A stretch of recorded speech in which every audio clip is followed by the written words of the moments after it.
Kasih karunia dan damai sejahtera dari Allah Bapa kita dan dari Tuhan Yesus Kristus menyertai kita. Kita akan melihat bagian dari surat Paulus kepada jemaat di Tesalonika, dan kita akan melihat bab 2 ayat 1 sampai dengan 12. Dan bagian ini saya akan beri judul dengan pekerjaan kami tidak sia-sia. Paulus telah memberitakan Kristus kepada orang Tesalonika. Banyak yang menjadi percaya kepada Kristus. Karena percaya kepada Kristus, mereka pun menantikan Kristus yang akan datang untuk menyelamatkan mereka. Paulus harus berjuang keras dan menanggung penderitaan demi jemaat Tesalonika. Tetapi ia yakin bahwa kedatangannya di Tesalonika tidaklah sia-sia. Ia berkata demikian karena usaha dan perjuangannya di kota itu membuahkan hasil seperti yang diharapkannya dan menyenangkan Allah. Nah, pembahasan ini akan terdiri dari 3 poin, dan kita akan lihat dulu poin yang pertama. Dari Filipi ke Tesalonika. Sebelum datang ke Tesalonika untuk memberitakan Injil, Paulus memberitakan Kristus di kota Filipi. Rupanya, ketika memberitakan Kristus di Filipi, Paulus mengalami penganiayaan dan penghinaan. Dalam Kisah Para Rasul bab 16, Lukas mengisahkan bahwa Paulus dan Silas didera oleh penguasa kota itu. Punggung mereka dipukuli dengan rotan dan dengan cemeti. Sesudah itu mereka dijebloskan ke dalam penjara karena dituduh mengacau kota dengan mengajarkan adat istiadat yang tidak boleh diikuti oleh penduduk Filipi yang adalah warga Roma. Gempa bumi mengguncangkan kota sehingga terbukalah pintu penjara dan terlepaslah belenggu yang mengikat tangan dan kaki Paulus serta Silas. Keduanya pun keluar meninggalkan penjara itu.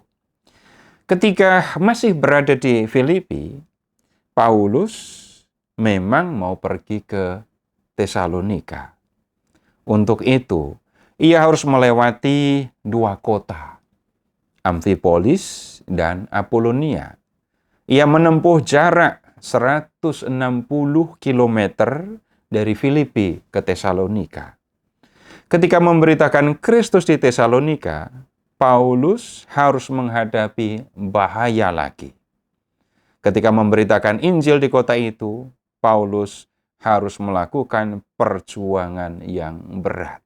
Ia mengatakan itu di 1 Tesalonika bab 2 ayat 2. Orang-orang Yahudi di kota itu menjadi iri kepada Paulus dan berusaha menangkap Paulus untuk menghadapkannya pada sidang rakyat. Ini disampaikan oleh Lukas dalam Kisah bab 17. Mereka menuduh Paulus melawan ketetapan Kaisar dengan memberitakan seorang raja lain, yaitu Yesus. Jemaat Tesalonika pun meminta Paulus meninggalkan kota itu untuk menghindari ancaman yang dapat membahayakan keselamatan jiwanya. Lalu, bagaimana Paulus memberitakan Injil di kota Tesalonika? Nah, setibanya di Tesalonika, Paulus mulai memberitakan Kristus kepada penduduk kota itu. Pemberitaan ini membawa hasil yang melimpah. Banyak orang Tesalonika meninggalkan penyembahan berhala, lalu menjadi percaya kepada Kristus. Pekerjaan Paulus belum selesai. Ia harus membina jemaat yang baru saja terbentuk. ia harus bekerja keras untuk jemaat, tetapi ia melakukannya dengan gembira. Pembinaan iman jemaat dilakukan pada malam hari. Jemaat berkumpul di rumah seorang anggota jemaat, dan Paulus datang untuk mengajar mereka tentang Kristus, tentang cara hidup yang baru sebagai orang yang percaya kepada Kristus, dan sebagainya. Di samping harus membina jemaat, Paulus harus mengurus penghidupannya sendiri. Dan tentu saja penghidupan teman-temannya. Mereka harus tetap makan dan minum. Sebenarnya Paulus bisa saja meminta jemaat untuk menyediakan semua yang mereka perlukan untuk kehidupan mereka. Sebagai pendiri jemaat yang berjasa untuk membawa mereka kepada Kristus yang menyelamatkan mereka, Paulus berhak mendapatkan semuanya itu. Tetapi Paulus memilih bekerja dengan tangannya sendiri untuk memperoleh uang untuk mencukupi kebutuhan mereka.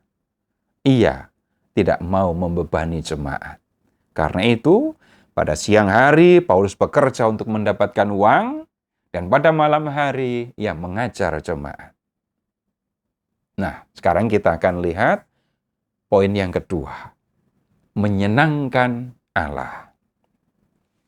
Pemberitaan Injil yang dilakukan oleh Paulus, baik di Filipi maupun di Tesalonika, telah membuatnya mengalami derita penganiayaan. Umumnya, orang akan menghindari rasa sakit dan penderitaan. Ia tidak akan mengulangi tindakan yang mendatangkan rasa sakit dan penderitaan. Kalau orang yang memberitakan Kristus itu mengalami penganiayaan, jelas ada kemungkinan bahwa ia tidak mau melakukan pekerjaan ini lagi. Tetapi Paulus yakin bahwa tugas yang diberikan oleh Kristus kepadanya lebih penting. Sehingga ia harus melawan rasa takut pada penderitaan. Ia berkata, dengan pertolongan Allah kita, kami beroleh keberanian untuk memberitakan Injil Allah kepada kamu. Paulus bisa mengatasi rasa takut akan penderitaan ini karena yakin bahwa Allah telah menganggap dia layak, sehingga Allah mempercayakan Injil kepadanya. Sebagai orang yang dipercaya untuk memberitakan Injil demi keselamatan manusia, Paulus melaksanakan tugas ini untuk menyenangkan Allah, bukan untuk menyenangkan manusia. Karena itu, sekalipun menghadapi bahaya yang mengancam keselamatan hidupnya, Paulus tetap melakukan tugas itu. Ia memberitakan Injil bukan karena kemauannya sendiri, melainkan karena kehendak Allah. Bisa jadi, kalau hanya karena kemauan sendiri, ia sudah berhenti memberitakan Injil karena sudah berulang kali ia mengalami penganiayaan karena memberitakan Injil. Nah, kehendak Paulus untuk menyenangkan Allah itu membuahkan sikap mulia dalam dirinya, sikap kepada anggota jemaat. Pertama, Paulus tidak mempunyai niat untuk mengambil keuntungan dari jemaat. Kami tidak pernah bermulut manis dan tidak pernah mempunyai maksud serakah yang tersembunyi. Kalau mau mengambil keuntungan seperti ini, Paulus akan mengucapkan kata-kata yang indah untuk menyenangkan hati jemaat, semata-mata supaya jemaat memberikan materi kepadanya. Tetapi Paulus sama sekali tidak memiliki niat untuk mengambil keuntungan dari jemaat. Yang dia pikirkan hanyalah melakukan tugas yang dipercayakan oleh Tuhan. Kemudian yang kedua, Paulus tidak pernah mencari pujian bagi dirinya. Kami tidak pernah mencari pujian dari manusia. baik dari kamu maupun dari orang-orang lain, sekalipun kami dapat berbuat demikian sebagai rasul-rasul Kristus. Begitu kata Paulus. Pujian memang dapat membuat orang senang, sehingga banyak orang melakukan sesuatu untuk mendapatkan pujian.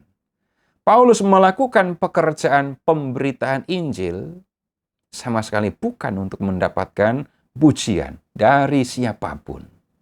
Bukan pujian yang menggerakkan Paulus untuk melakukan sesuatu, melainkan sikap dan niat untuk menyenangkan Allah. Kemudian ketika Paulus berkata begini, kami berlaku ramah di antara kamu, sama seperti seorang ibu mengasuh dan merawat anaknya. Untuk menyenangkan Allah, Paulus berlaku ramah kepada orang-orang yang percaya kepada Allah. Ia menyayangi mereka seperti seorang ibu yang mengasuh, yang merawat anaknya. Merawat dengan sepenuh hati, tetapi sama sekali tidak mengharapkan imbalan apapun. Hal seperti ini yang dilakukan Paulus kepada jemaat Tesalonika. Ia mengasihi jemaat dengan kasih sayang yang besar. Ia tidak mau membebani jemaat, sehingga ia mau bekerja untuk menghidupi dirinya, tetapi tetap membina jemaat dalam iman akan Kristus. Nah, sekarang kita akan lihat poin yang ketiga, apa yang kita bisa pelajari. Kesenanganku dan kesenangan Allah. Paulus memberitakan Injil, membentuk jemaat, membina jemaat, sambil bekerja untuk menghidupi dirinya, semata-mata hanya untuk menyenangkan Allah. Paulus mau menjalankan tugas yang dipercayakan kepadanya dengan sungguh-sungguh, walaupun harus menghadapi penderitaan. Baginya, membuat Allah senang itu jauh lebih penting daripada mengurus kepentingan pribadinya. Sikap hati dan tindakan Paulus ini lahir dari relasi pribadinya dengan Allah yang diwarnai dengan kasih. Ia rela mengalami penderitaan untuk membuat Allah senang karena ia mengasihi Allah. Memang, orang yang dipenuhi dengan kasih rela berkorban supaya orang yang dikasihinya senang. Apakah dengan demikian Paulus merasa sedih? Tidak. Sebaliknya, Paulus mengalami kesenangan yang mulia. Kesenangan manusia dalam kehidupannya itu mengalami perkembangan. Ketika masih kanak-kanak, ya seorang anak perempuan akan bermain dengan boneka, menggendongnya, mengajaknya berbicara, kemudian pura-pura menyuapinya dengan makanan, dan sebagainya. Anak laki-laki akan bermain dengan mobil-mobilan, pistol-pistolan, dan sebagainya.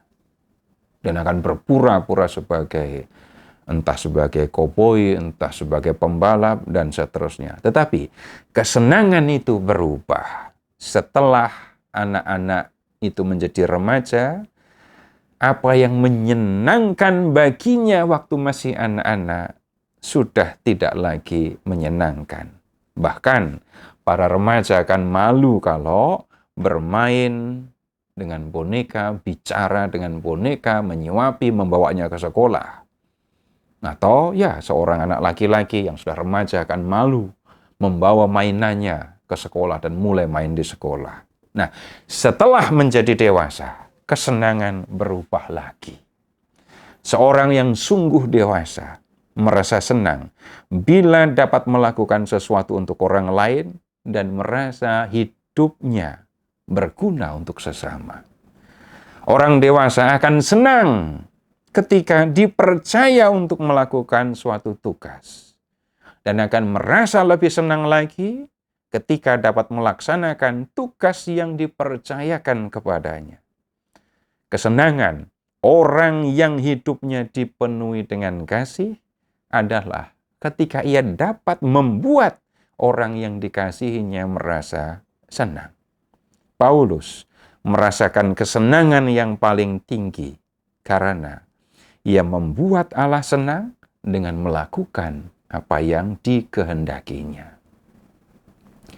Terpujilah Allah Bapa yang telah mengasihi kita, yang telah mengaruniakan anaknya yang tunggal untuk menyelamatkan kita, dan yang telah mengutus Roh-Nya yang kudus untuk menuntun kita di jalan keselamatan.